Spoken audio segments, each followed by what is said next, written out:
Hey guys, we're out here at the Naturals facility working with our good buddy Shane Eames, and we also got today with us Braxton Martinez. He's with the AA affiliate of the Anaheim Angels, or the Los Angeles Angels of Anaheim. I don't know anymore. I call them the Trouts. That's Sorry. good. That's good. No, or Ohtani, whichever one you want to call them. And we're going to talk hitting.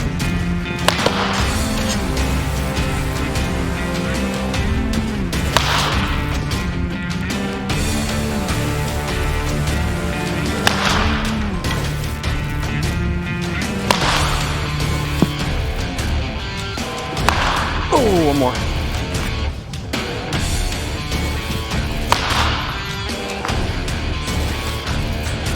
So, in your overview, as you wrote that, you're talking about completeness. Right. No matter if it's at this level, him, or a kid, 10 years old. Right. That construction, it starts at that bottom. So when we're talking about the overview and completeness, what is that base, that baseline that you're looking at when you start with a player?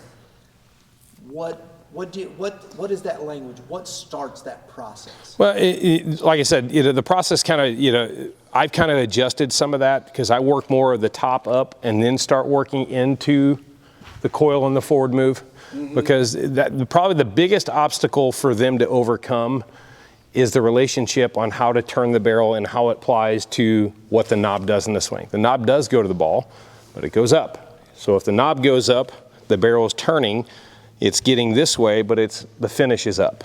So you're talking, your foundation is it starts here. It starts with the upper body. Here. Exactly. Why? The most difficult aspect and what we've been taught is knob down. How many thousands of swings do you think hitters have been taken with knob pulling down versus knob swinging up? Right.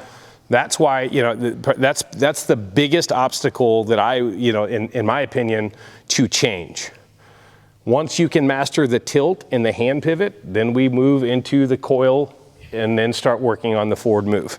But like I said, we do a lot of no stride stuff to feel the coil in the stretch around. So it's one continuous load on and around my body. Okay. So I'm moving forward slightly, but as I'm moving, I'm loading. I'm on the brink of hitting at any point in time. So once I can get to that point and I can master that move right there, if it's fast, I get down, I go. If it's a little slower, I can hover forward, wait, and still apply the same amount of torque and speed into the pitch. Right. So essentially, I'm speeding up the off-speed stuff, but I'm slowing down the velo, if that makes sense. I understand. Okay? But yeah, I start from the top down, not from the ground up. I used to start from the ground up. Right. It's like we're building a house, guys, a foundation. Well, it's not necessarily, the way I work things. The foundation is there, but the biggest thing for them to understand is this move versus that move. Right. That's the critical move. You just changed where the foundation is. Exactly. The premise is still there. Yeah. And whether it's a professional athlete or a 10-year-old, it's all based on how you articulate it. It's how you explain it. I'm going to be way more advanced with him than I am an 8 or 9-year-old. Now I want to take perspective from what you just said. How long have you been working with Shane, Braxton? 2017? 2018? 2016. Yeah, 2016. Yeah. So when you start, were you guys dealing with this thought process? Some of it. So when did you start working with him into this construct? 2018? Yeah, 2018. And what did this process do? Was it difficult to make that adjustment? How did that work? Yeah, for me, like when I was in college, I was really steep here, so I didn't have much power. I didn't use my legs very well. It was just kind of like a choppy swing. So really, it was kind of like a rebuild. So it was difficult, just like you said, because I took so many swings one way. So it was just kind of like, making a different movement pattern, especially as you get older, is a lot harder, just with anything. So it took a while, but it was always just kind of like trying something different. And then when I was playing indie ball, it was like I wasn't very good, so I knew we had to keep making changes, because like for me, I never get, obviously everybody feels this way, but you're never satisfied with anything you've done. So like I definitely wasn't satisfied being a 240 hitter in the Frontier League. And I wasn't satisfied hitting 250 the next year. So it was like, we got to keep trying, keep chipping away. And then finally, like what we're working on now has helped me the last 2 years. And it takes a while, because the older you get, the more used to one way, the harder it is to break that. So a remodel is always more difficult than new construction. Absolutely, and that's why development at a young age is absolutely crucial. Yeah. But most people won't work that developmental aspect at a young age, especially when you got athletes that are bigger, stronger, and faster. Right. Because they succeed a lot. So mom and dad think, hey, my kid is really successful. They won't start trying to chase what we do until the kid starts to fail some. So instead of me getting him at 8, 9, or 10, I get him at 12, 13, and 14, trying to get him prepared for high school baseball. And sometimes it's much, much later. Because I've got physically gifted athletes that have just started with me, that have performed at a very high level until they get to the varsity level and start seeing better velo, better command, better secondary stuff. Now the panic starts to set in. Why was I so successful at 12, 13, and 14? Now I'm not as successful. That's what we have to get them to identify, how to change that process, and just the process of how they meld a different movement pattern. So it's got to be systematical on how you address that. That's why I start from the top and work down. What swings the bat? The hands. So it's understanding how the hands work. The hips don't swing the bat, guys. We don't stick it between our legs and wiggle the bat. The hands are the driver of the swing. Make sense? But yet we've taught the hips how long? Hips and hands, hips and hands. That's a two-piece swing. If I think hips, then hands, how late are my hands getting up to speed? We did that, right? We all did. Yeah. Once again, we trusted that. And I have no disrespect to anybody that's ever taught that, because I was taught that. Right. But I evolved. I've gotten better, and it's worked a lot better for my clients and what we're doing from a performance standpoint. Here's the most proud I am of him. Right? It is proof, but here's what I'm most proud of. More walks than strikeouts. Yet, what we get criticized for is, oh, you're just teaching guys to swing up. They strike out too much. That's not necessarily true.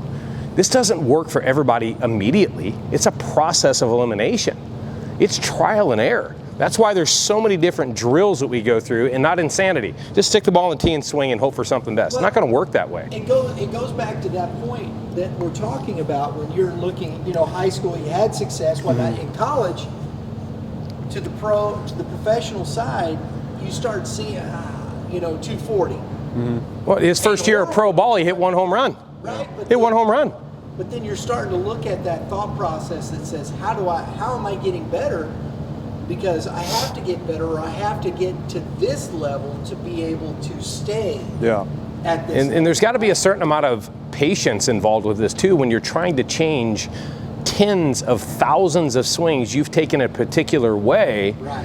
And it's taken not weeks, not months, it's taken years to evolve. But not a lot of people have that patience.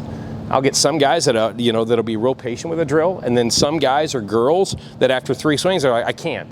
Whoa. What's the premise here? Are we going to try 10,000 things once, or are we going to try one thing 10,000 times? That's what you have to adopt.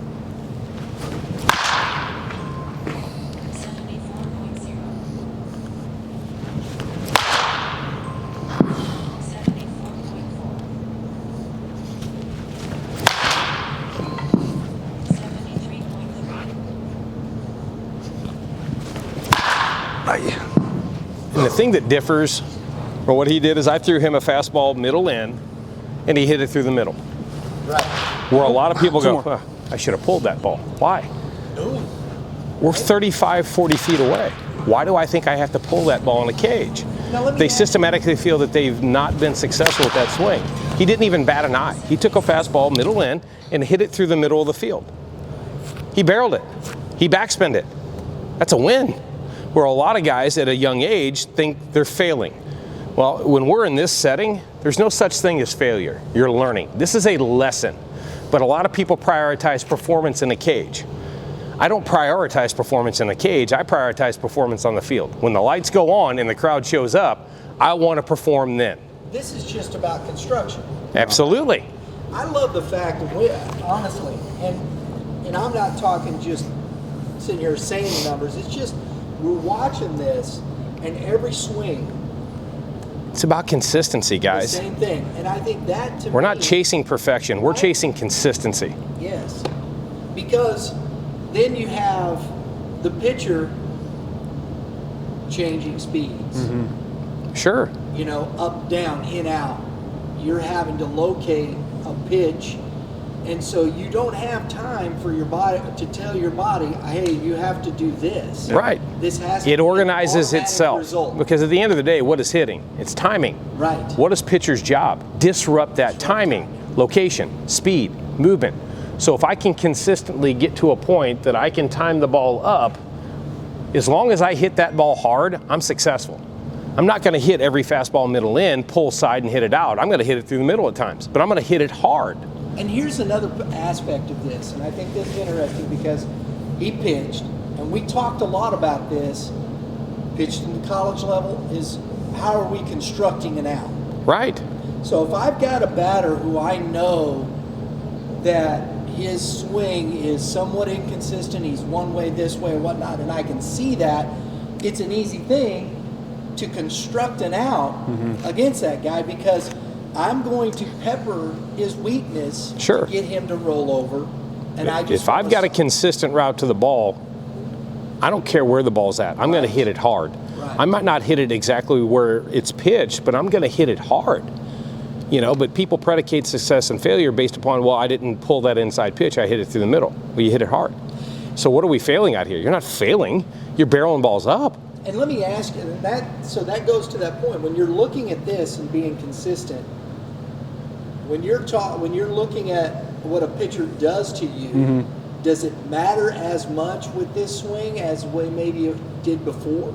No, so I'm like now, for me, now I just have to construct a game plan for what that guy has. Because like I know what I have, I know what I can do. Now it's just constructing the game plan on that guy. Because we get all the reports, all the video, spin rate, everything you need.